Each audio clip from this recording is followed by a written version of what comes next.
వ్యక్తుల యొక్క అహంకార అభిజాత్యాలే యుద్ధాలకి కారణమవుతుంటాయి. చరిత్ర చెప్పే పాఠాలది.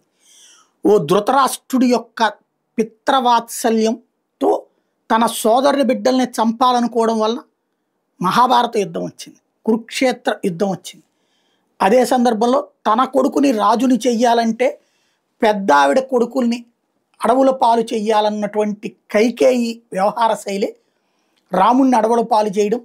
అదే సందర్భంలో రావణాసురుడి యొక్క వ్యవహారం ఇదంతా జరిగింది. అంటే వ్యక్తుల యొక్క స్వార్థాలు యుద్ధాలకు కారణమవుతుంటాయి. ఒకటవ ప్రపంచ యుద్ధం, రెండవ ప్రపంచ యుద్ధం అట్లాగే జరిగింది.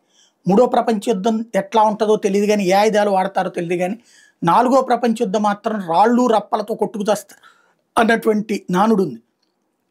ఇప్పుడు అణ్వస్త్రాల వైపుకి ప్రపంచంలో అత్యంత ప్రమాదకర దశ అడుగుపెడుతుంది.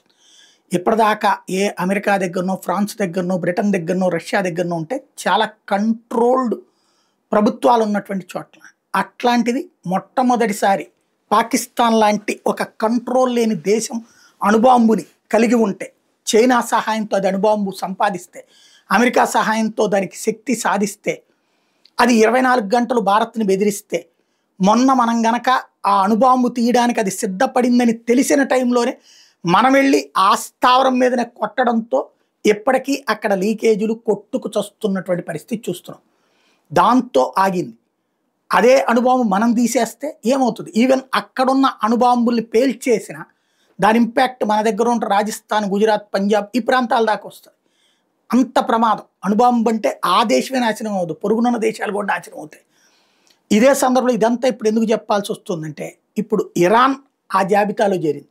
ఇరాన్ తాజాగా అణ్వస్త్రాలతో పాటుగా అణుఫ్యూయల్ తయారు చేయగలిగినటువంటి దేశం కిందను కూడా రికార్డ్ అయింది. అది ఒక ఎత్తు, అదొక ప్రమాదకరం. ఎందుకంటే ఇరాన్ చేతిలో హౌతీ తీవ్రవాదులు, హెజ్బుల్లా తీవ్రవాదులు, హమాస్ తీవ్రవాదులు, Islamic resistance force, Islamic jihadist force లాంటివి ఉన్నాయి. ఇన్ని తీవ్రవాద సంస్థలకి అది ఫండింగ్ ఇచ్చేటటువంటి దేశం. ఆయుధాలు కూడా ఇస్తుంది. ఆయుధాలతోనే కదా ఇజ్రాయెల్ మీద వాళ్ళు దాడులు చేసింది. అట్లాంటి దేశం చేతుల అనుభవం అత్యంత ప్రమాదకరం.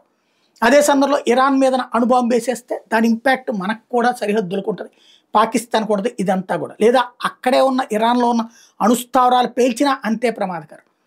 అలాగని అది పేల్చకూడదన్నటువంటి కమిట్మెంట్ ఇరాన్ దగ్గర ఉందంటే ఉండదు. అది దాన్ని ఏమంటారు, రోగ్ కంట్రీ, పాకిస్తాన్ లాగానే. ఇది నెంబర్ 1. నెంబర్ 2 వచ్చేటప్పటికి చైనా తాజాగా ఇరాక్, ఏదైతే ఒకప్పుడు ఇరాక్ ఇరాన్ల మధ్య గొడవ తర్వాతనే ఇరాక్ని మీద ఆధిపత్యం సాధించుకొచ్చింది ఇరాన్. ఇప్పుడు చైనా ఇరాన్లో న్యూక్లియర్ రియాక్టర్ని ఏర్పాటు చేస్తుందంట. అది కంట్రోల్లో లేనటువంటి దేశం.